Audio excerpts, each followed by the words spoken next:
Welcome to the Energy Mastery Series. This workshop series is designed to teach the basics of mastering your energy through understanding of the physical as well as energy bodies we possess here on the Earth plane. These workshops will be held online as well as in person. Saturday, March 15th is Introduction to Self-Mastery. Self-mastery of our physical bodies is important in our evolutionary process. During this workshop, we will teach an understanding of our bodies on a basic physiological level, discuss resistance to change, the co-creation of our realities, and how the interplay of ego and shadow can be used as tools for self-mastery. Sunday, March 30th is Energy Self-Mastery. Our physical bodies mean we have the capacity to embody frequency, and the physical world is a tool for our spiritual growth and self-awareness. Understanding our energy on the physical plane, how it gets blocked, and how to clear it is one of the keys to embodied ascension.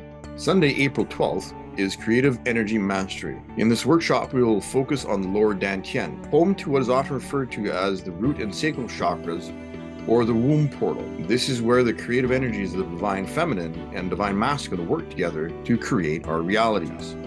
All the workshops are interactive, and we will provide practical tools for people to use in their everyday lives to master their energy. Join us from anywhere in the world. Register today.